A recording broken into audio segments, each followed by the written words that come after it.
कहानी की शुरुआत में हमें दिखाया जाता है कि मिस यान्यांग जो है उनकी मेड उनसे पूछती रहती है कि आप विला में रहती हैं तो आप वापस क्यों जा रही हैं, आपको तो जब भी हमने कहा है आपने मना कर दिया है।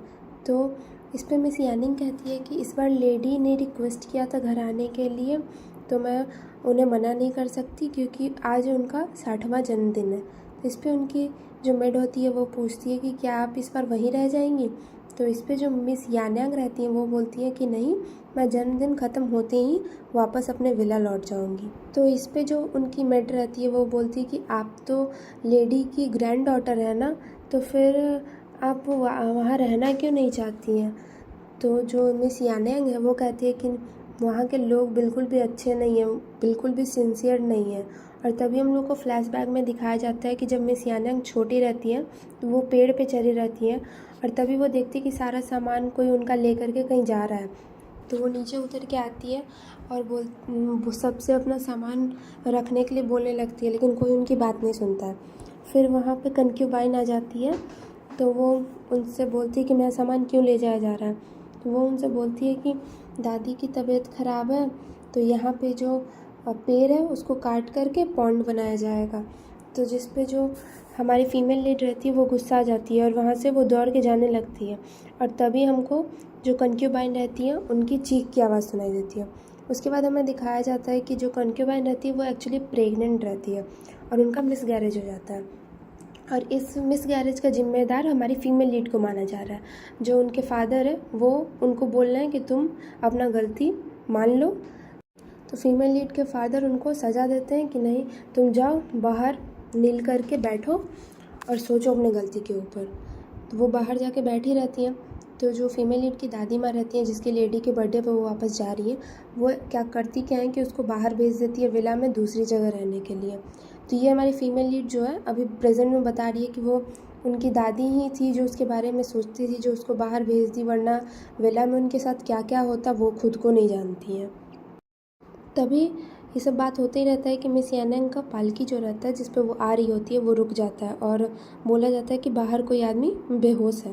तो मिस बाहर आके देखती हैं तो बोलती है कि उसकी जो दासी रहती है वो कहती है कि कोई रिफ्यूज़ी लगता है। तो मिस यान्यांग कहती है कि अंदर से दवा लेके आओ इसके लिए।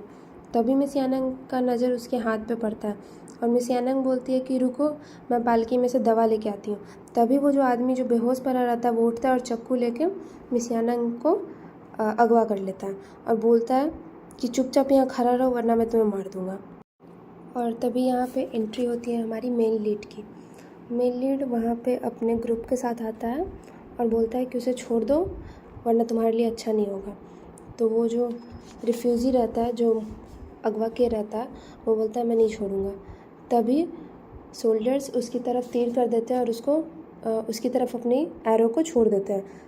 तो वो अपने आप को बचाने के लिए मिस यान्यांग को उसकी तरफ फेंक देता है और जो हमारा मेन लीड रहता है वो जो अपना एरो रहता है वो रिफ्यूज़ी की तरफ चला देता है जिससे कि वो उसको लग जाता है।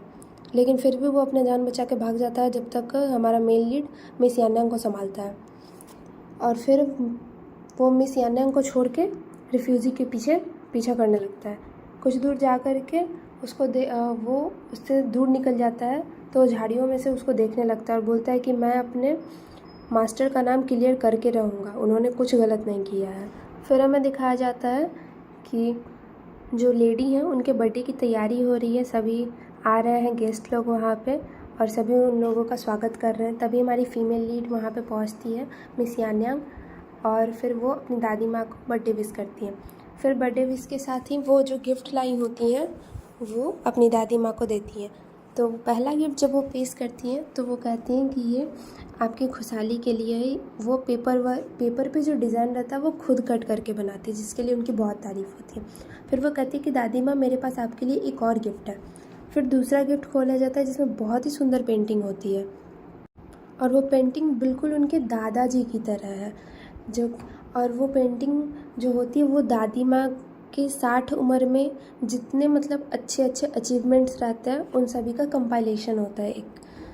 तो और उनकी बहुत तारीफ़ होती है क्योंकि वो पेंटिंग का जो गुण है उन्होंने अपने दादाजी से पाया है, ऐसा सबका कहना होता है कि इतनी अच्छी पेंटिंग सिर्फ वही कर सकती हैं। उसके बाद सब खाना खाते हैं और फायरवर्क देखने चले जाते हैं। तो फायरवर्क देखने जब हम मिस यान्यांग जाती हैं तो वहाँ पर एक क्यूट सी लड़की को देखती है। क्यूट सी लड़की जो रहती है, उनका नाम तो नहीं बताया जाता, बट वो बोलती हैं कि आप मेरे साथ चलिएगा फायरवर्क जलाने के लिए, क्योंकि कोई तो मेरे साथ आना नहीं चाहता है। तो मिस यान्यांग बोलती है कि हाँ हाँ मैं चलूँगी ना। फिर वो उसके साथ जाती है। वो उसके साथ जाके फायरवर्क देखने लगती है। तभी एक लेडी फायरवर्क जो रहता है वो लेकर के आती है उनको देने के लिए पटाखे, और उनको देती है कि ये लो पटाखे तुम्हारे लिए मिस यान्यांग को, कि तुम भी जलाओ। लेकिन वो जो लेडी रहती है वो पटाखे से छेड़खानी की रहती है, और ये हमारा मेल लीड जो है दूर से देख लेता है। तो जैसे ही वो मिस यान्यांग को पटाखे देती है तो हमारा मेल लीड पीछे से आवाज़ दे के उनको बोल देता है कि पटाखे से सावधान रहना। तो मिस यान्यांग जब जाती है तो उनकी जो बहन रहती है, कनकेवान की बेटी, वो उसके हाथ से पटाखे छीन लेती है और कहती है कि तुम्हें नहीं जलाना है तो मुझे तो मैं जलाऊंगी। और वो जाके पटाखे जलाती है, और जैसे ही वो पटाखे जलाती है वो पटाखा गलत तरीके से जलने लगता है और इधर उधर जाने लगता है, जिसके कारण उसको बहुत ज़्यादा डांट पड़ती है। फिर हमें लास्टली दिखाया जाता है कि उसके पिताजी उसको डांट रहे होते हैं अपनी बेटी को कि ऐसे कोई पटाखे जलाता है। और तभी वहाँ पे हमें दिखाया जाता है कि एक लड़का आता है जो मिस यान्यांग के पापा को पिताजी कह रहा था, पर हमें बताया नहीं जाता है कि वो किस तरीके से उनका पिता लगता है, क्या रिलेशन है मेल लीड का उनसे। उनको पिताजी कहते हैं कि तुम सुबह में कहाँ गए थे, तो बोलता है कि मैं दादी माँ के लिए कुछ लाने के लिए गया था, जिसके कारण उसे डांट पड़ती है। और इसके फीमेल लीड के पापा बोलते हैं कि जाओ तुम बाहर निकल करके बैठो और अपनी गलतियों को देखो। तो जो फीमेल लीड हमारी रहती है वहीं पर रहती है मिस यान्यांग, वो कहती है कि इसमें इसकी क्या गलती है, इसकी कोई भी गलती नहीं है, ये क्यों जाएगा। तो उसके पापा कहते हैं कि तुम मेरी बेइज्जती कर रही हो और अब तुम भी इसके साथ नील करोगी। तो वो चली जाती है उसके साथ नील डाउन करने के लिए। तो वहाँ पर नील डाउन करके वो बैठी रहती हैं। तो हमारा मेन लीड जो है उसका नाम लॉ शेन्योन है। तो वो कहता है कि मेरे कारण तुम्हें भी पनिशमेंट मिल गई, माफ़ करना। तो वो कहती है कि नहीं नहीं कोई बात नहीं है, मैं अपने विल से यहाँ पे आई हूँ। फिर दोनों वहाँ पे नील डाउन करके बैठे रहते हैं।